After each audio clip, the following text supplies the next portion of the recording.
வணக்கம் காய்ஸ், உங்கள் MJ puppy. நம்மளுடைய சேனலுக்கு நீங்க புதுசாக வந்திருந்தா சப்ஸ்கிரைப் பண்ணி வச்சுக்கொண்டு பாருங்க. இப்ப விஷயத்துக்குள்ள போவோம். விராட் கோலி தன்னுடைய தொடர்ச்சியான தடுமாற்றத்துல இருக்கிறாரு. நம்முடைய ஆஸ்திரேலியா டூர் ஆஃப் இந்தியா, மன்னிக்க வேண்டும், இந்தியா டூர் ஆஃப் ஆஸ்திரேலியா. சரி, இது என்னடா நடந்திருக்கு இந்த போட்டியில் என்று பார்த்தா, இது 2வது ஓடிஐ தொடர். இந்தியா நிச்சயமாக இந்த போட்டியை கைப்பற்றினா மட்டும்தான் தொடரை கைப்பற்றி கொள்ளலாம் என்ற ஒரு சிச்சுவேஷன்.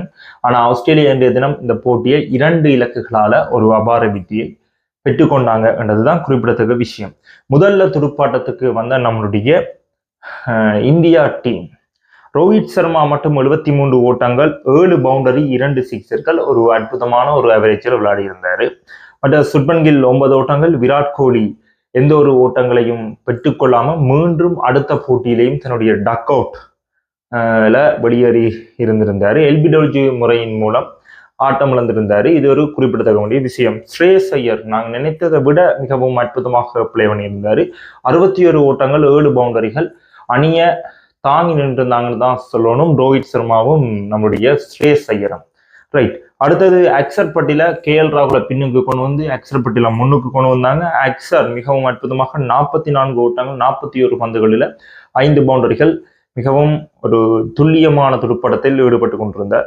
அதற்கு பேர்ந்து பெரிதாக எந்த ஒரு ஓட்டங்களையும் எதிர்பார்க்கவில்லை. 264 ஓட்டங்களுக்கு 9 இலக்குகளை இழந்திருந்தாங்க நம்மளுடைய இந்தியா டீம்.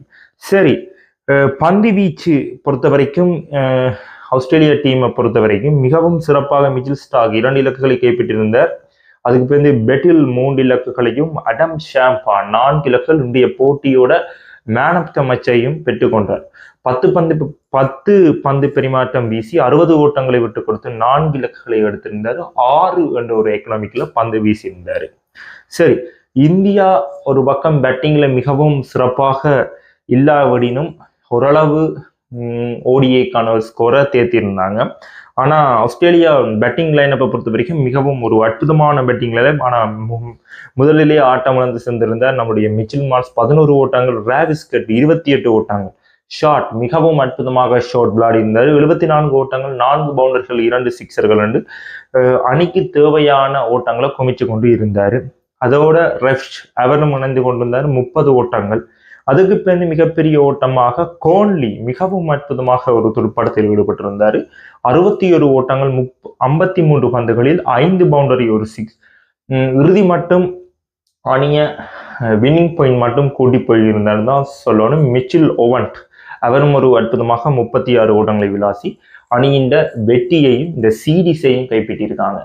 சரி, இந்த போட்டியை பொறுத்த வரைக்கும் ஆஸ்திரேலியா மண்ணில் ஆஸ்திரேலியாவோட ஆதிக்கம் தான் அற்புதமாக இருக்கும்.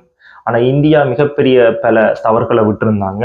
இடக்கிட டொஸ்டையும் தவற விட்டுருந்தாங்க. சரி, பாப்போம் 3வது போட்டியை இந்தியா கைப்பற்றுவாங்களா இல்லையான்றதை கமெண்ட்ல போடுங்க. தொடர்ந்து வீடியோ முடிச்சுக்கலாம். உங்களை எம்ஜே பப்பி, டாடா.